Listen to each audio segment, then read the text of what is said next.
And welcome back to another episode of the Real Conversations podcast. I'm your host, Jacob O'Connor. Real Conversations is a podcast for those dedicated to doing hard things and building a meaningful life. We believe greatness isn't given, it's built, brick by brick, day by day.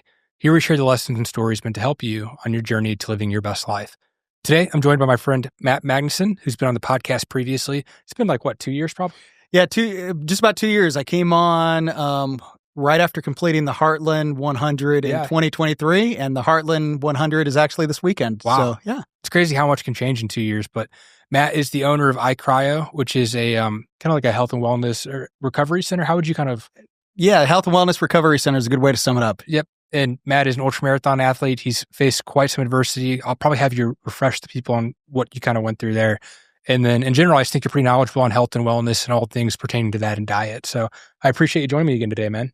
Yeah, I appreciate you having me on. I always like getting a chance to talk to another entrepreneur who happens to be an ultramarathon runner. And I know that you're getting close to your 4-year anniversary of this podcast. So that's exciting stuff. 6 years, actually. Oh, is it 6 years? Yeah. Okay, my bad. Yeah. No, you're all good. I just had that anniversary. It's been a wild 6 years. Yeah, that's awesome, man. Most podcasts don't get this far, and you've been grinding away and having some excellent guests, and I know a lot of people that listen to you and enjoy the show. Thanks, man. I really appreciate that.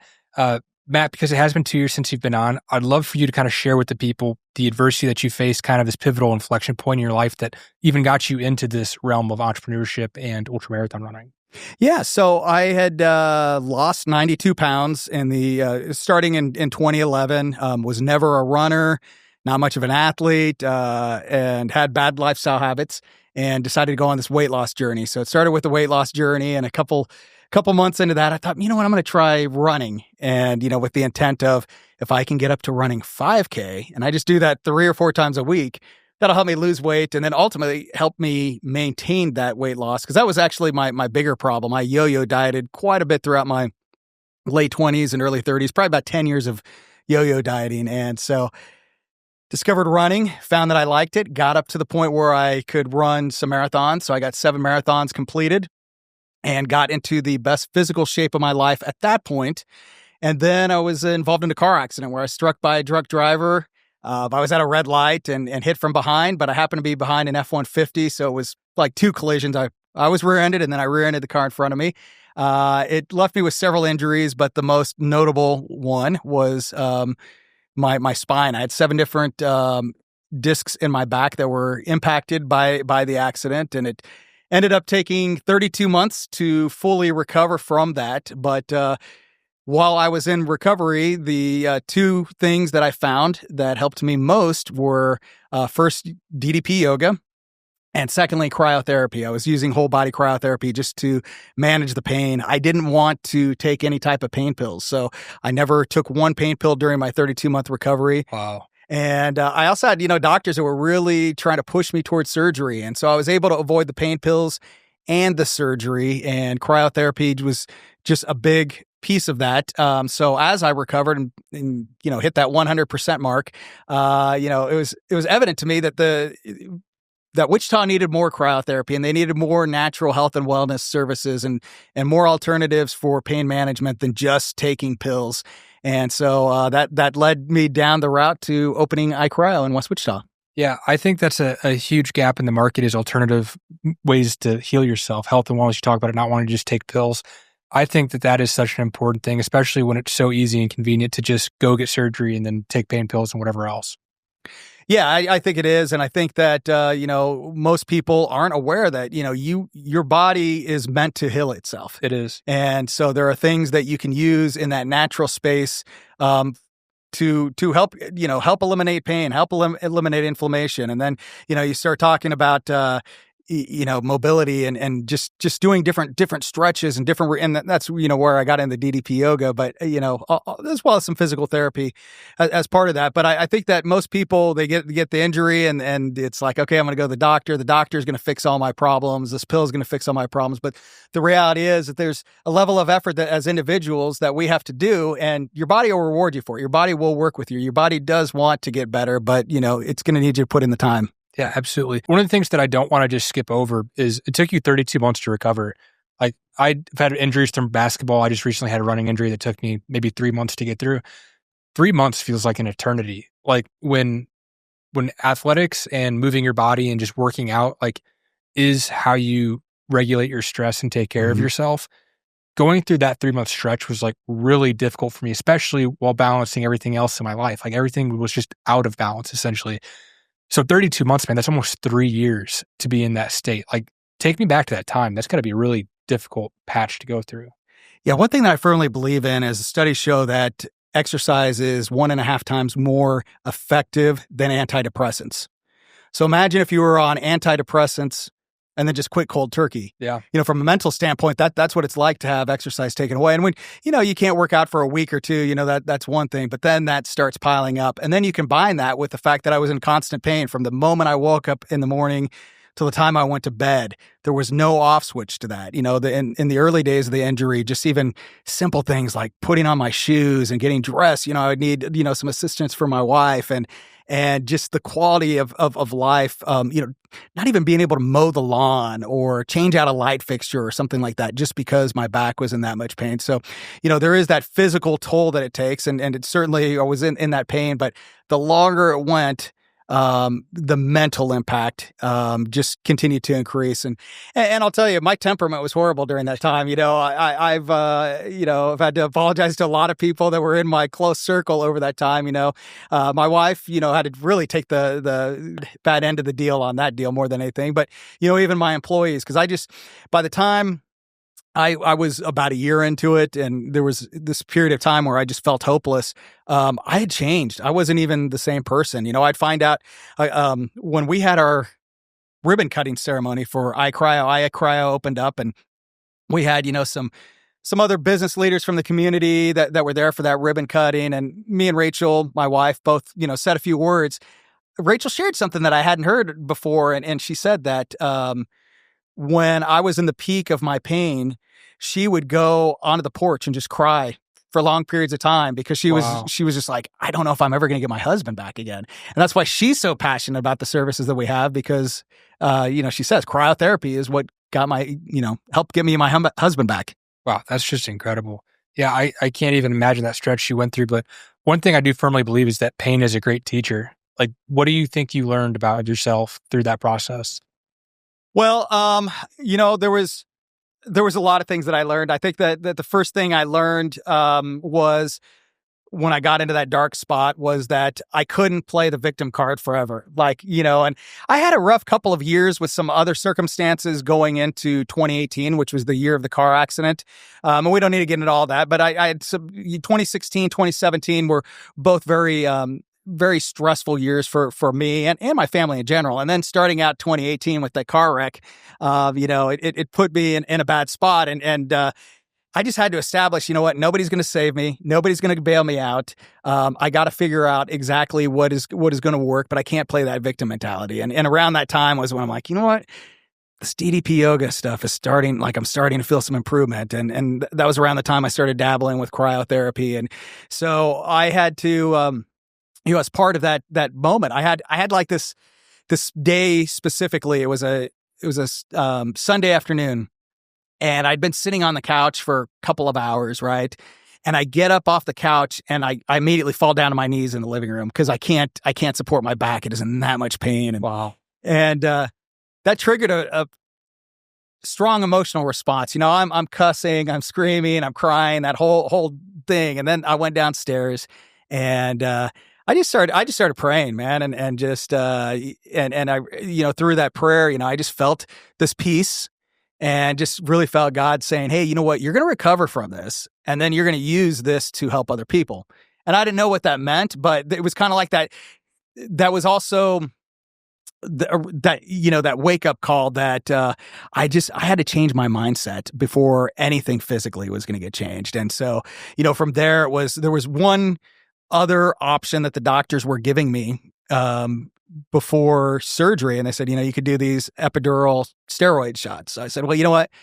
This is the last thing before surgery. We'll try this out. But if this doesn't work, I'm going to go do my own thing. Mm. And so did the steroid shots. It was a complete waste of time, money. I maybe felt better for a week tops, did 3 of them. And then, I remember going in for my follow-up visit and my doctor saying, hey, surgery, that's all we can offer you at this point. And I said, you know what? I'm going to pass on that. And so it was from there that I thought, okay, think about your weight loss journey. A lot of my weight loss journey was writing down goals of the specific workouts I was going to do during the week, tracking my food, having that plan. So I decided I'm going to do the same thing. I'm going to set a goal for how many cryotherapy sessions I'm going to do the rest of the year, how many minutes I'm going to do physical therapy every day, how many minutes of DDP yoga I'm going to do every day. I also got really obsessed about just increasing my core strength because I thought, you know what, I'm going to have this back that's messed up for the rest of my life. There's nothing I can do about that. But what if I have stronger abs? What if I have stronger hamstrings? What if I make everything around that stronger? So I just wrote out these goals and got obsessive about it, just in the same way that I lost weight, but this was the injury recovery. And that was kind of the journey that I went along and continued. When the doctors told me that I needed to have surgery and that there was nothing left they could do for me, that was about 17, 18 months after the injury.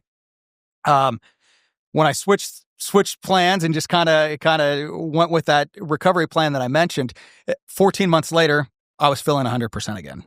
Wow, that's wild. Yeah. Bring us full circle. How many ultras have you done since this car crash? I don't know exactly how many ultras because I've done a lot of 50Ks and I haven't counted those up. But on top of that, I've done a couple of 50 milers, a couple of 24-hour races, and I just recently completed my 6th 100-mile race. Wow, that's just incredible. Well, so you were doing something. I know it was a personal goal. You said, I think it was 4 100-mile races. What was that? Yeah, so this year I did the Iron Will Grand Slam, which is four different 100-milers that are all within the state of Kansas. 3 of them are kind of up north, and one of them is Honey Badger, which is Kingman County. And the first one was in April, and the last one was mid-September. So about a 5-month period of time to get through those 4 100-mile races. But I since recovering from the accident, I've set a goal of doing the hardest physical challenge of my life every year. So it started out in 2020 with a 50K, and then leveling up to 50-miler, and then 100K, 24-hour race. And then, I did my first 100-miler 2 years ago, and then thought, well, I'll do a harder one in 2024, which was Honey Badger. And then this year came up, and it was my 50th birthday was June 1st. And the series, the way that it lined up is 2 of the races were before my birthday, 2 of them were after. I'm like, this is the right way to bring in turning 50. Let's do 4 of these races. I love that. Every year you increase the difficulty of the goal. I like that a lot, actually. That's a cool structure. Yeah, thank you. Yeah. So that's about a month between each ultra, but I'm sure it wasn't evenly spaced out. Like, what was the shortest distance between 2 100s you had to do? Yeah, so the first one was at the end of April, and then the second one was 3 weeks later.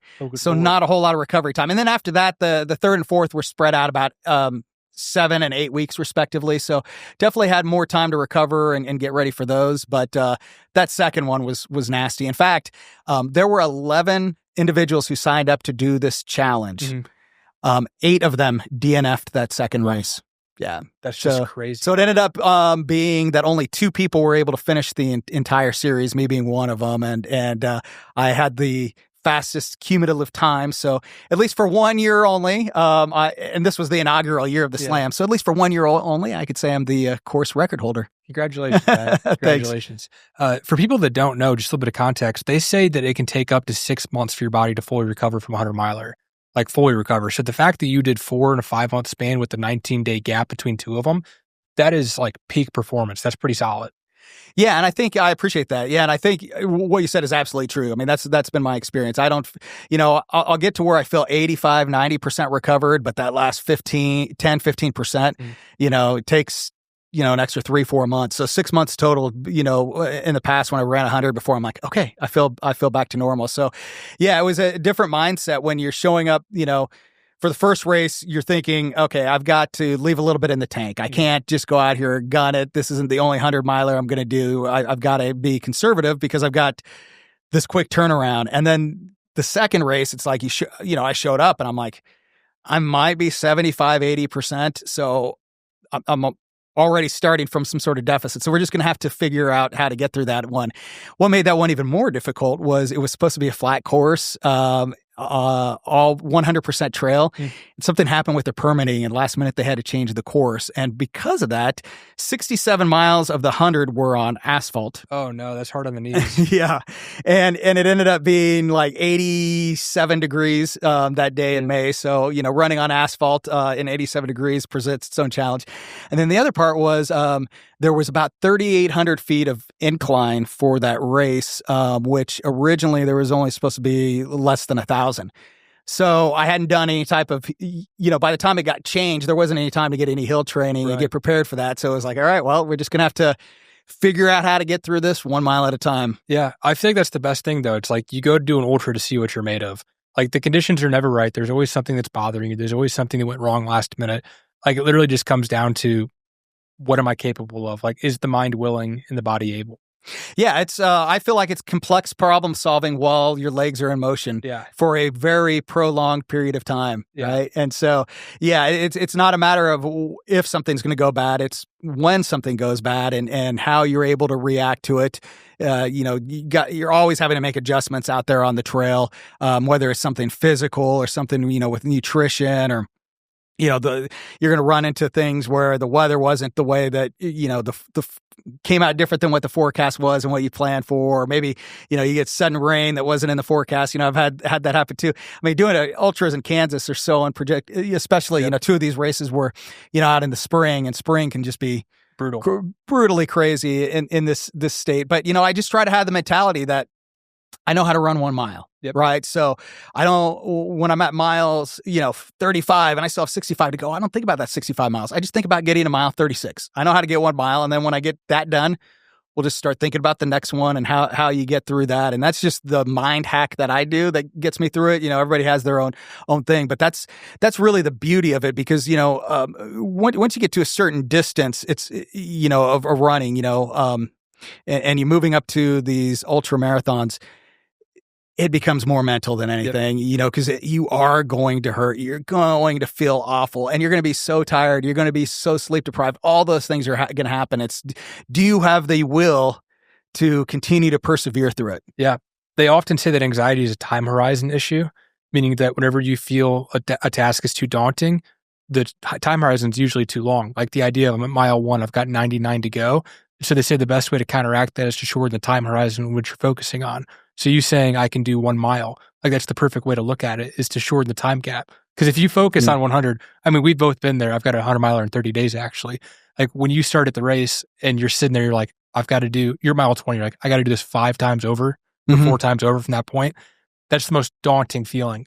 But I love what you're saying about just focus on the next step, the next mile. Yeah, just focus on that next mile. Yeah, and when you're starting out that race, it's what's always really interesting to me for the first 5-10 miles of that 100-mile race is you got to come to peace with the fact that, hey, it's 6:30, 7 o'clock in the morning. I'm going to watch the sunset tonight.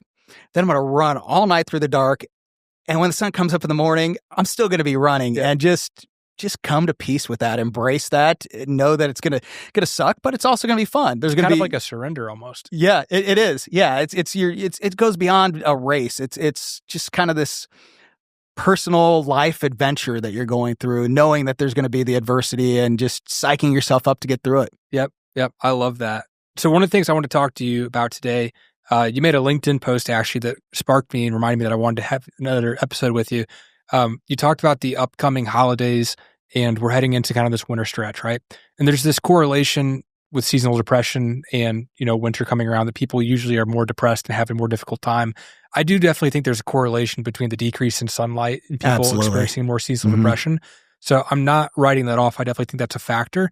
But you drew an interesting conclusion talking about the increase in sugar consumption and the increase in depression over that gap. So I'd love for you to kind of talk about what led you to that and some of your thoughts behind it. Yeah, it's, I think in the overall grand scheme of things, you just look at how much sugar is in our society. I believe sugar is the gateway drug.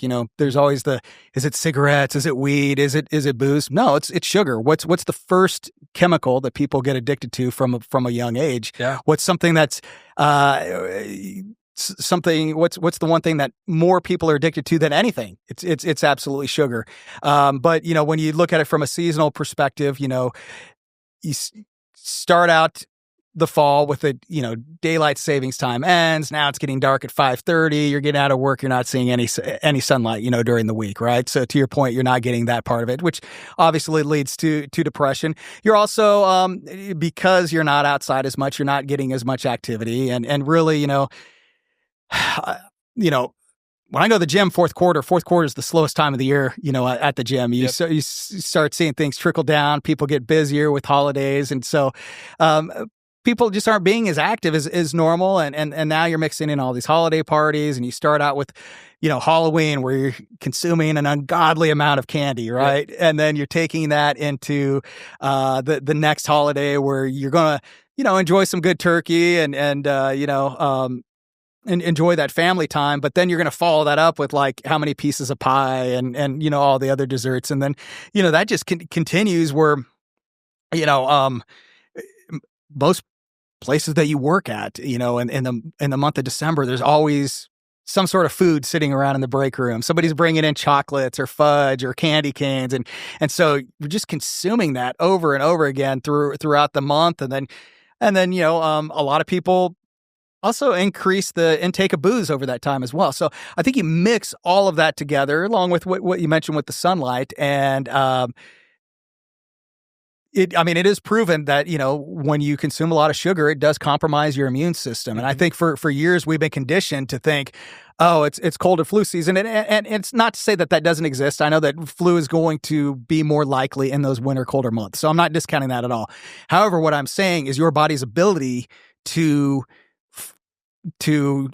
prevent yourself from getting the flu or make it a quick recovery and less symptoms is all around your lifestyle. And if you're not getting the exercise and you're not consuming the right food, that's just going to increase the inflammation in your body. Your body's not functioning properly. You're not getting, as many of the nutrients that you would normally get by not eating properly, and you're not giving your immune system a chance. Yeah. No, there's a lot to unpack there. The first thing that I want to say is, if you've ever removed sugar from your diet, it is 100% addictive because your body goes through physical withdrawals. To draw kind of an example here, I read a book by Tim Grover, who was the famous trainer for Michael Jordan, the basketball player, Kobe Bryant, Dwayne Wade. Mm-hmm. He trained all of them. And one of the first things he had them do was remove sugar from their diet. And that was kind of like his barrier to entry. It's like, okay, if you want to work with me, the best trainer, I need to see your commitment. And to get your commitment, I need you to be at the peak of your ability. To do that, we're going to remove sugar. And he said he never had to test them or do anything, because he would know if they removed the sugar from their diet, because they would show up and within 5 or 6 days, they'd be white, they'd be shaking, and they'd be vomiting during the workouts. Their body would be going through the withdrawals from the sugar. Like physically, you could see that happen. That's something that I personally haven't done yet, but I have started paying more attention to my sugar intake. It is ridiculous how much sugar is in everyday items that you never even consider.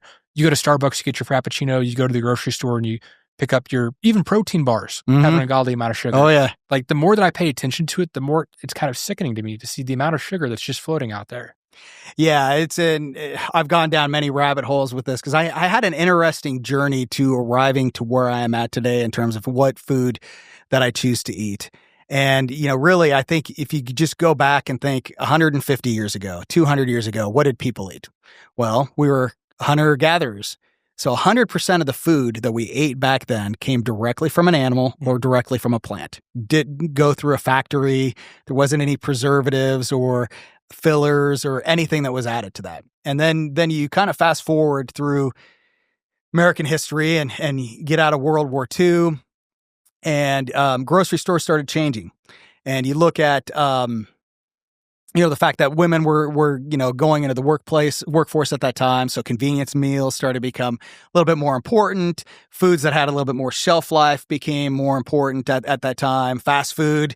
And when I say important, I mean important for the food manufacturers, not for us, right? Yeah. And so, over that time, you go back and you look at the 60s when processed food was, first kind of finding its way into people's refrigerators and cabinets. Only 15% of the food that people were eating back then was processed food. And when you think of processed food, it all has, garbage in it, whether it's sugar, like you mentioned, in most cases there is a presence of sugar, but other things like corn syrup, gluten, all those different things that are bad for you. That started continuing to ramp up throughout the 60s, 70s, 80s, and so on.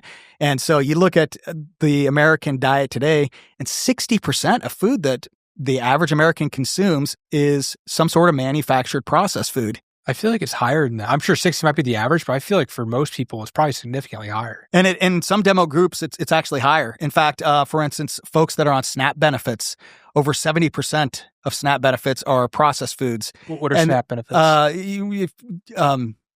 When you need assistance from the government for your groceries, right? And then another 10% is soda.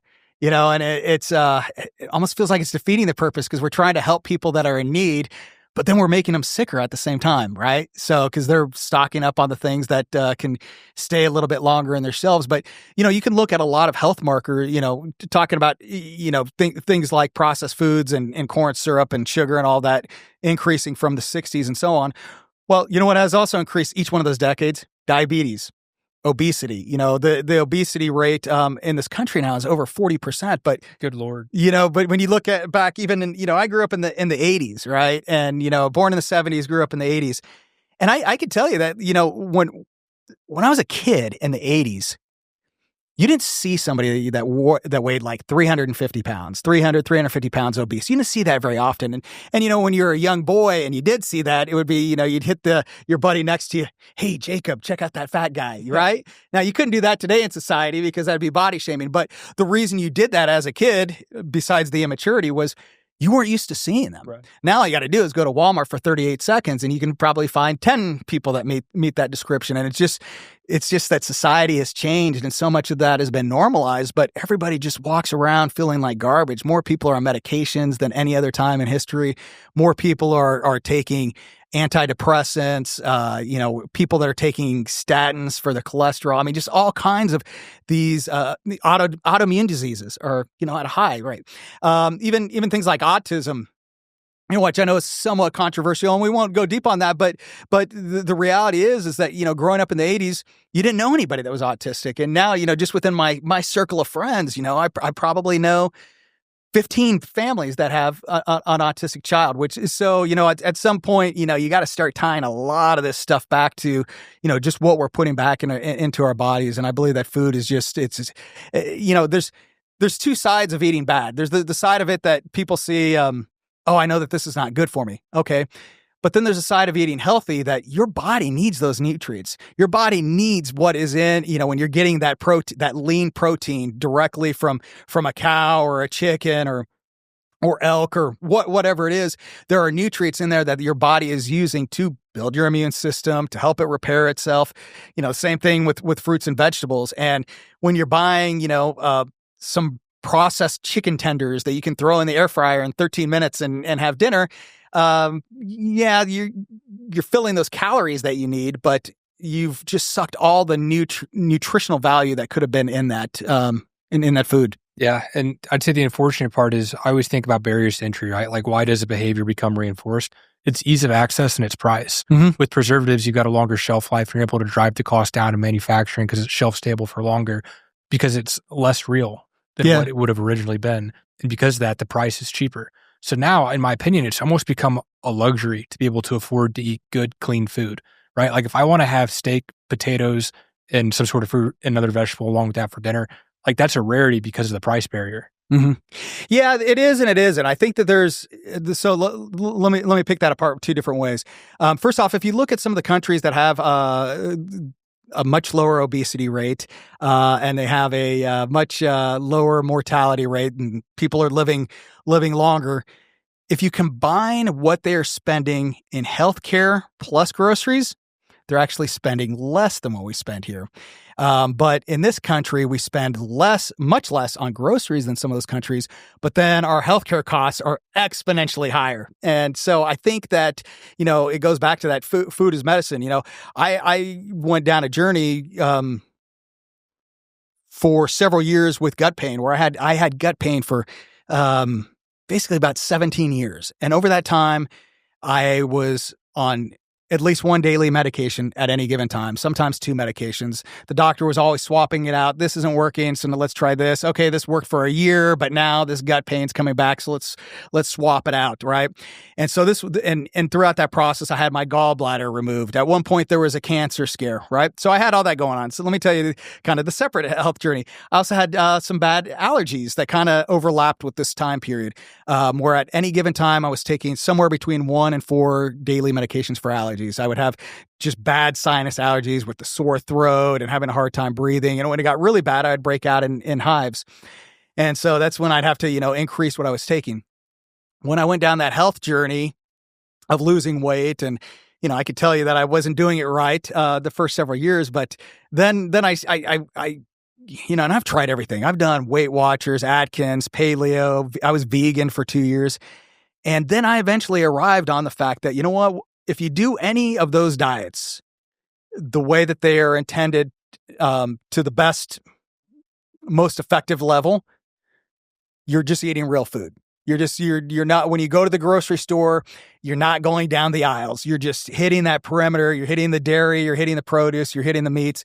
So when I go to the grocery store now, I go down the aisle for 2 reasons: coffee and condiments and spices, right? And that's it. The food that I'm consuming, I'm getting on the aisle. So back as it relates to price, it doesn't have to be more expensive, but you do have to be intentional about it. So, for instance, there's a butcher here in town that every month has a butcher box, right? Or a butcher bundle. And there's kind of the smaller one and the bigger one. So, for instance, this month, I was able to get 30 pounds of ground beef.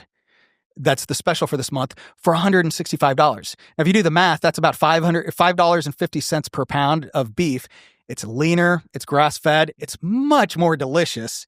And if I go to Dillon's and buy the Kroger brand beef, the cheapest, like in the tube that I'm going to get, is $5.99. When I start looking at the organic ones, it's going to be $10.99, $11.99 per pound. So I'm actually saving money just by doing that. Now, the thing is, you got to be intentional. You've got to look for those deals. You've got to plan, if you have the luxury of owning a deep freeze and have access to like buy a side of beef or buy a side of a pig, and, if you can have chickens in your backyard, or you've got access to fresh farm eggs, there are ways that you can make the cost go down. But yeah, you do have to you have to be a little bit more intentional about it and plan ahead. Yeah, no, to your point about being intentional, that's 100% true. Going back into incentives, the ease of access, what is the easiest thing to access? It's also usually the cheapest. It's the sugar-filled items that are going to be addictive because of that. I mean, Doritos are actually an addictive chip. I think it's sugar, but it's some chemical they use in there that they did research on. It's like, whoa, what is going on here? Like, you open that bag, you can't stop. That's by design. And when you think about the incentives for that, they want you going back to buy more chips because they make more money the more junk food that you eat, and they have a lower price for it, so there's a lower barrier to entry to it. You have to be intentional, like you're saying, to get the better food and to plan that out ahead of time. But then if you kind of flip it, you talked about healthcare. If you factor in that cost, I'm sure you're right that it's cheaper to just eat the good food off the jump and not have any health issues. But when you look at healthcare, that's one of the largest industries. So healthcare is even incentivized for you to go down the sugary, unhealthy route, because that's more likely that you're going to need their service. The more likely you are to need their service, then they can get you hooked on their pills. They can get you hooked on the cycle. It becomes this self-fulfilling flywheel where it negatively incentivizes society to decline their health to benefit those companies that are kind of preying on them in some instance. And I'm not trying to go down like a conspiracy theory rabbit hole, but I'm just I always go down to like, what is incentive? What is the behavior that could be influenced or pushed? And I can't help but feel like that's what my recent viewpoint on a lot of this stuff has been. And I think that's quite unfortunate. It is unfortunate. And I could tell you, going back to the pills, I mentioned that I had these prescriptions that I took for gut pain and for allergies. You look at the cost of that. I was spending, a couple $1,000s a year on prescriptions. Well, now I don't spend anything on daily medications, right? So, that did create a little bit more money that I can use on those food items. But you mentioned something there earlier where, you eat the Dorito and it's addictive. Well, that's by design. A lot of people don't know this, but a lot of big food is owned by Big Tobacco. When in the 80s, when became more awareness to the dangers of smoking, and these big companies like Philip Morris started seeing their market share shrink because people were getting healthier and didn't want lung cancer, they started investing in food companies. So they bought Kraft, they bought Nabisco, and the same engineers who made these cigarettes that were addictive. Well, what do we got to put in this chip to make you want a little bit more? I mean, how many times has anybody said, "Hey, man, once I have one of these, I can't stop, and I just eat it over and over and over again," right? Well, anytime anybody's ever said that, it's been about something that's been processed. Nobody's ever said, "Man, I just made a plate of broccoli and it was so good. I made another one and I made another. Man, I got so stuffed on broccoli," right? Because the fact of the matter is that when you are eating that actual food, you actually get more full. And that other food, that manufactured food, it is designed to psychologically make you crave more of it over and over again. And that goes back to what I said, that sugar is the most addictive drug. A lot of things that are so normalized now. I feel like Gen X is kind of like the last generation to see a lot of things before and after, right? So we were like the last generation to know what life was like before the internet and what life is like after the internet. But one of the things too that I can tell you is I remember the food pyramid being introduced when I was a kid, and that food pyramid from the government said that you need to eat more carbohydrates than anything, and it had like 7 to 8 servings a day of grains and pastas and breads, right? And then only two servings of protein a day. And then, somewhere at the bottom was, the vegetables. And really that thing had to be flipped, really it should be flipped upside down. But, at the same time that we're going to school and in health class learning about this food pyramid, we're also the generation that, back then wasn't Nickelodeon and all these cartoon shows. You had Saturday morning cartoons. And Saturday morning cartoons were used by the food manufacturers to I remember when Fruit Roll-Ups first came out, and Capri Sun, and so many of these desserts that came out that were marketed, to kids and get us. And a lot of them had incentives, free toy inside, or, collect all of something, and so that got us addicted to it. And then as you moved into the 90s, then the marketing gimmick became low fat. So everything, you'd say, well, Lay's potato chips, probably not that good for you, but baked Lay's, those are good for you. No, they're still absolute garbage. They're just a little bit less of the garbage that's in it. And so, a lot of people, myself included, fell for a lot of those gimmicks. But again, they still made those things that would taste good. Conversely, I will say, though, that if you just cut out the sugar, like you mentioned, for a period of time and cut out, the manufactured food, the convenience foods, all of that, and just go with that whole food concept, that simple ingredient type of eating, not only will you feel better, but your palate will change. Like, if I'm traveling for a couple of days and eat like garbage, I just want to get home and I just want to be able to throw something on the grill and, some sort of protein on the grill and have a side of asparagus or some zucchini to go with that and call that a day, just because my body now craves that more than it's going to crave that cheeseburger or that taco or whatever. Well, maybe not tacos, but. Yeah. Well, the flavor becomes so much richer. Like when you start removing seasonings and all these other preservatives like you're talking about, steak with salt and butter is one of the best, purest foods with a deep, deep flavor. But what you have to do first is remove yourself, almost like detox yourself from all of the other seasonings, and then come back after that period, and you'll realize how good that tastes, just at the bare bones. Yeah, and then you start craving it, and it's if you've been eating junk food, I ate horribly for a long time. It took a while to get to the point that I'm at now, but now it's like, I'll see a commercial for like some new fast food item that people are like, oh, that has all kinds of cheese and smothered with whatever whatever the latest thing is at Sonic or some other restaurant, and to me, I'm like, oh my gosh, like that's a gluten bomb bun, and like, how much sugar is in this, and that's my reaction, just because I know that, because here's the other thing that happens. When you eat really well for a long period of time and then you reintroduce some of that food, you're like, oh, this is what it feels like. Like, I can tell you, I'd cut out gluten. I thought for the longest time, I thought gluten-free was a gimmick, because there are so many gimmicks in dieting and food, right? Yep. I tried to be gluten-free for 6 months, and I was feeling better. But when I really noticed how much I was feeling better was 6 months into it was Christmas holidays. Mm-hmm. And I went off the rails for about 10, 11 days. And I just started feeling a little bit of joint pain and just started feeling like my digestive system was just not working as if, inflammation. Just, I felt like I was only running at about 85, 90%, just more sluggish. And I'm like, this is how I used to feel all the time. This was normalized to me. And so now it's like,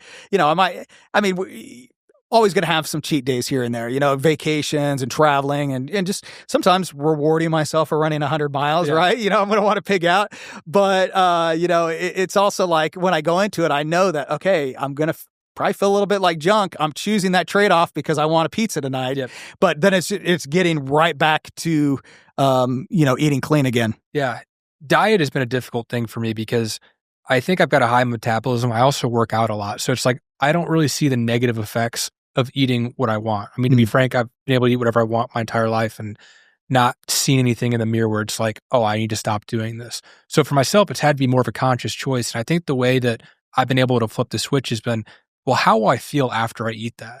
Right? Like I might see the ad on TV and you're saying, well, how much sugar? I can see the gluten. For me, it's like, no, that still looks delicious. But I've noticed as I've started to eat cleaner over the years is my energy has changed so much. I used to have early afternoon crashes and I was like, oh, everyone's like this. And I realized I was lethargic from the food. And so now when it's like, do I really want that pizza? Do I really want to eat that dessert? The pro or I guess the thought process in my head is, do I want that crash? Do I want to have to fight to get my energy back? Do I want to lose productivity? And that's made it so much easier for me. Now, I just totally clear. I still have my moments like you're talking about. I love to carb load and eat a ton of pizza and just go off the rails on occasion. But that has been my thought process that has been helpful for me and hopefully can be helpful for some of the listeners is, do I want that trade-off of feeling that lethargic after I'm done eating? Yeah, it definitely, I mean, there's a reason. We all know that, on Thanksgiving, we have that crash afterwards. It's because we're so full. We've got so many calories and it takes our body a lot to process that stuff.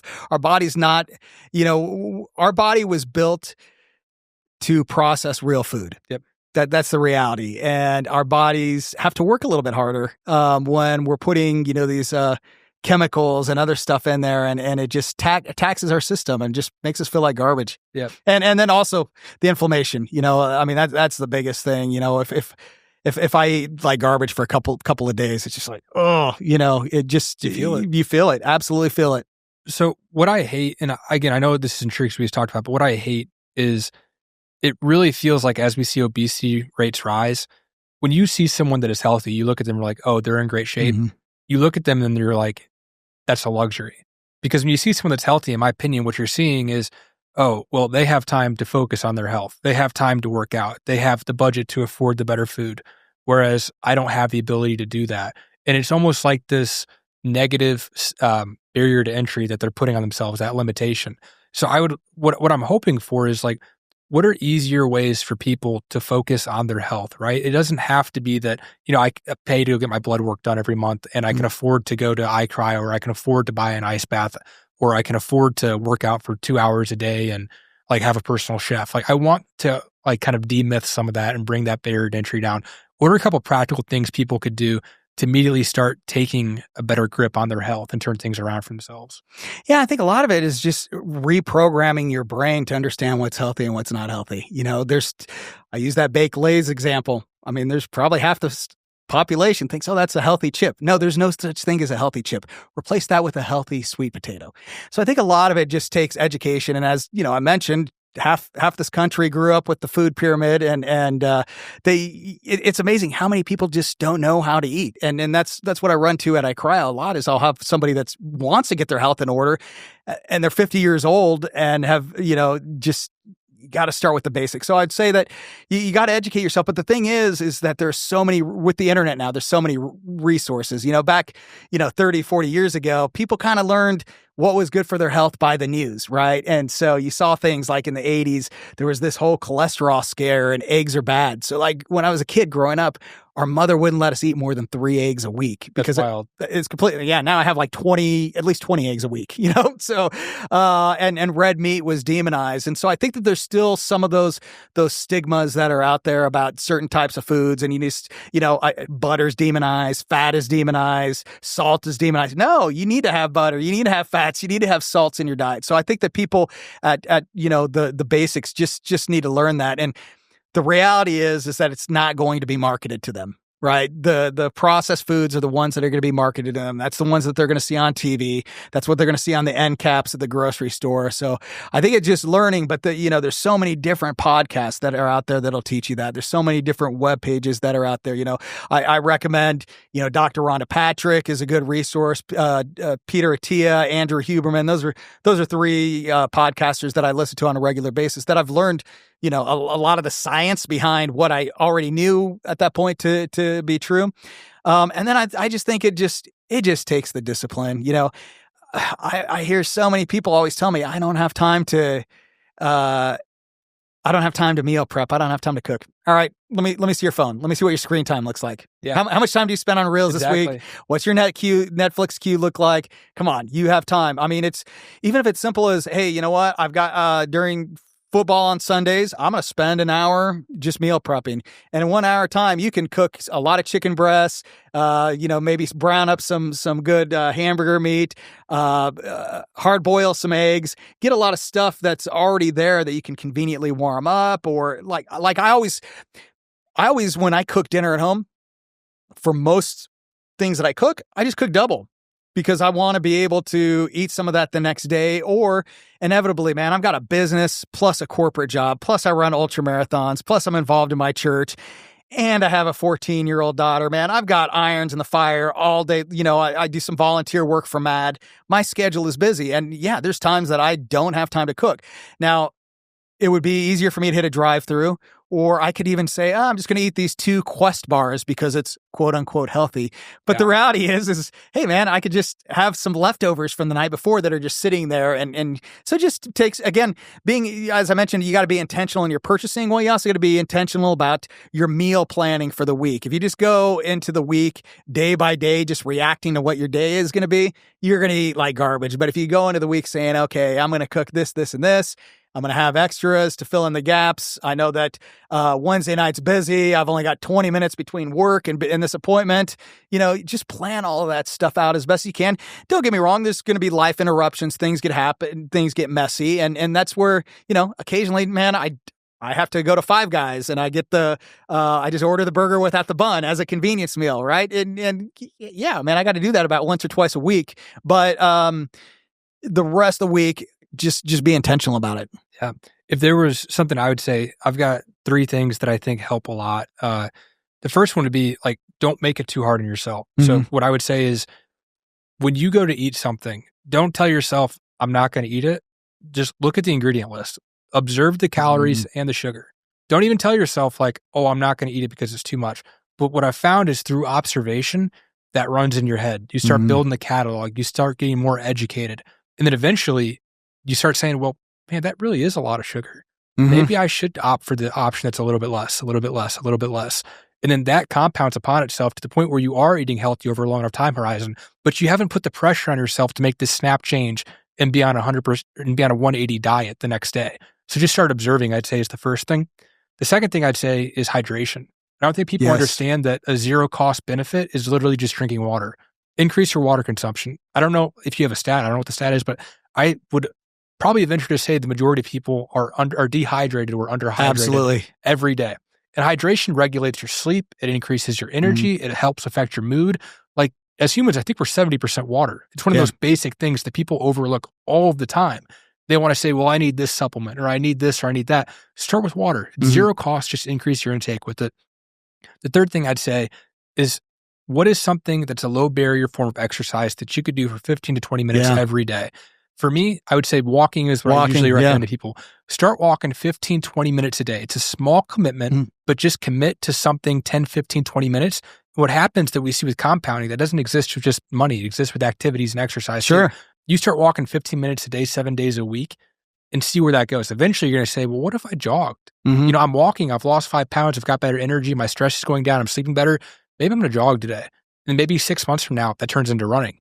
And maybe from that point, you're like, well, why don't I lift a weight or something? Yeah. Like these things all compound upon themselves. So I would say, don't make it too hard on yourself. Start small and allow that compounding to take the weight over that time horizon.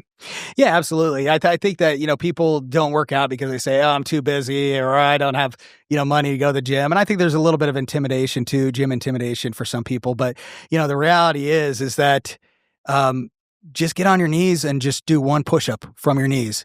And maybe next week you can do 2 from your knees. And then maybe a month from now, you can do 2 not on your knees. And then, maybe 6 months from now, you can do 15 push-ups nonstop. Okay, now just take what I applied there, apply that to sit-ups, apply that to planks, apply that to, whatever type of body weight movement that you could, lunges, squats. You don't have to buy one piece of equipment. You don't have to buy running shoes. You don't even have to leave your living room to do that. And anybody can make 10, 15 minutes to do that. And then once you start doing that and you start having those wins, you're like, oh my gosh, I've never been able to do 10 push-ups consecutively in my life. Then that's going to, it's going to challenge you to either take on a different challenge or level up in the current challenge. And that's what I like about running so much is I've been able to build discipline over the years by motivating myself through those challenges. Because the reality is even if you find that right workout plan, 3 months from now, you're going to have days that you're not motivated. There are going to be days that the weather sucks or you didn't get enough sleep or maybe you have some things going on in your life that are stressful, right? But, when you have that goal that you're working towards and you've got to stick with the plan in order to achieve the goal, then that is where you can do some real discipline building. And that can be the same thing with food too. You can apply that same principle in terms of how you eat. Same mindset as the physical activity. Yeah, I love that. One of the things that's been a hack for myself is removing the judgment. I've been a beginner at so many things in my life, and that can be really intimidating when you look at where you want to go or you compare yourself to someone else. But at the end of the day, progress is progress. Whatever you started at day one, that is your baseline, and there's nothing wrong where that baseline is. If you can run a quarter mile and that's it, and you're exhausted, that's your baseline. Yeah. But the beautiful thing about progress is that momentum builds upon itself and it compounds. And like we're talking about, if you can do a quarter mile day one, you get yourself to walk a quarter mile day two, I guarantee you 6 months from now, you'll be so surprised at where you'll be. And you wouldn't be there if you hadn't just started. And to start, sometimes you got to remove the judgment and allow yourself to make that first step. Yeah, it's just time and consistency. That effort, that accomplishment, it compounds just the same way that interest does, right? So if you could just get, 1% better a week, 1% is nothing. But over 52 weeks, and then you multiply that by, several years, now all of a sudden you can turn your life around in a way that you never thought was imaginable. If you want to be somewhere in 5 years, it's a daily thing, not just this is where I want to be in 5 years. But you're not going to get all there in just one giant leap. It's just taking those small, little, incremental, subtle improvements week over week that eventually, build, and consistency. You got to be consistent. Yeah. But once you can do that, man, it's amazing just how much. I mean, I think it also brings joy into your life. I think it brings peace to your life. I think that people need to have, difficult things that they work towards and accomplish. And I think that that's, good for the mental health, but I think that also trickles into, other areas of your life. I felt that way, for me, just with the weight loss and the running, I got, the point where I could run marathons and this whole consistent plan of discipline. And it was like, okay, how can I apply this to other areas of my life? How can I be better steward of my money? How can I be a better husband? Yep. You start evaluating all these things because you change your mindset to this. I'm in the state of constant improvement. Yep. Whereas opposed to just, treading water through life.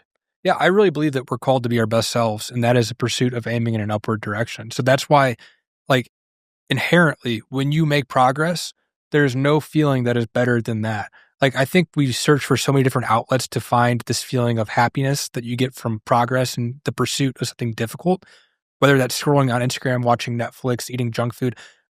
I kind of think subconsciously in all of those moments where you're getting that feeling, that dopamine rush, I think what you're really substituting is in the pursuit of something hard, you'd feel an even better, even higher amount of, I don't know if that's serotonin or dopamine, but I think that's where it's naturally supposed to come from. And we just spend most days looking for substitutes of what was naturally supposed to occur in a more difficult manner. We're looking for comfort. Yes, comfort, the comfort crisis. The comfort crisis, right? Yeah, it's an excellent book, isn't it? It is. Matt, I know that we got to wrap up here soon. Do you have kind of any closing words or thoughts for what we've talked about here today? Closing words or thoughts. Man, we covered so many things. I'm just going to get back to discipline. I think that discipline is something that very few people naturally have. I think it's a muscle that has to be built. And I know that, Jocko Willink has this, famous quote, discipline is freedom. But it's just, if your life is in a rut, if you just feel like you're not making any progress, take a look at how disciplined your life is. Take a look at, areas that you're not being as intentional as you need to be. Take a look at the excuses that you're making. When you have an excuse, put the word despite in front of your excuse, and then put a comma at the end of at the end of that.